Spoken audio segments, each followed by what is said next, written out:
It's an important day today. We're in Strasbourg, as you know. Today, an hour ago, the Parliament voted on the report by Karl-Heinz Florenz from the Climate Change Committee. That's the reason why we're here, and I'm going to first introduce you to the panelists and co-moderators over here. On my right side, your left side, you have Christian Lafleur, who is also a moderator for the eCommittee project, the central moderator in Brussels and in Strasbourg.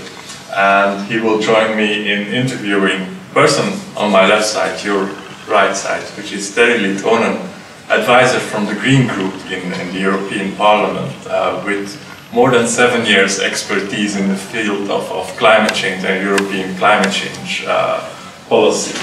Today is an important day for European policy and climate change.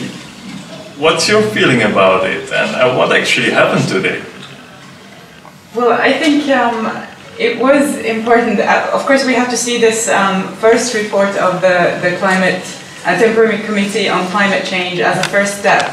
The committee at the same time asked for more time to study the issue and will present its final report before the Poznan meeting later this year. So this was a first report which tackled the science on climate change and impacts, and it was not intended to tackle the policy conclusions that need to be drawn from that science.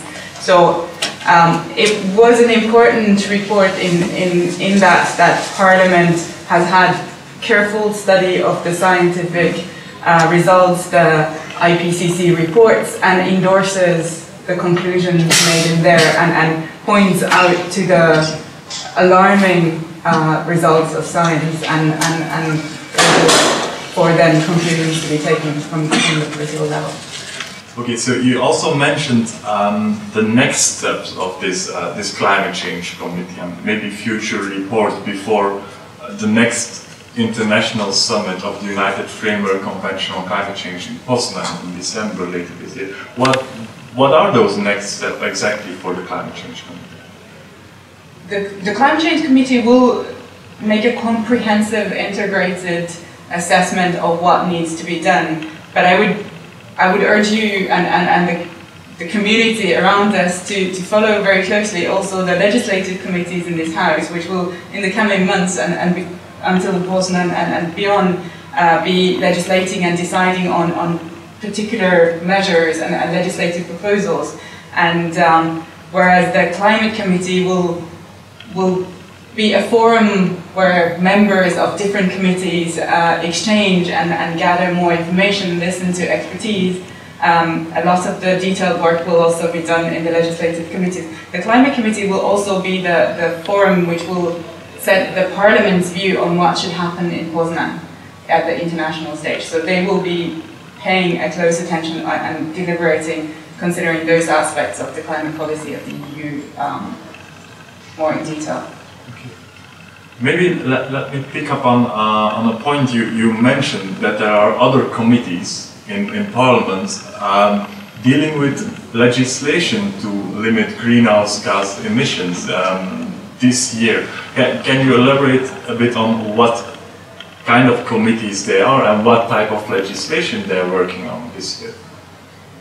Well, we have two legislative committees that are main committees for the climate-related dossiers. In the Environment Committee, we have the review of the emissions trading system, where the Commission proposal and the legislation will set the European cap for those industrial sectors for the year 2020 and beyond. So the cap is actually a target? That's the target. It would be the legislative targets and binding target for those sectors. At the same time, there is a proposal on the table to divide the effort for the residual, the remaining sectors of the economy which are not subject to the emissions trading system.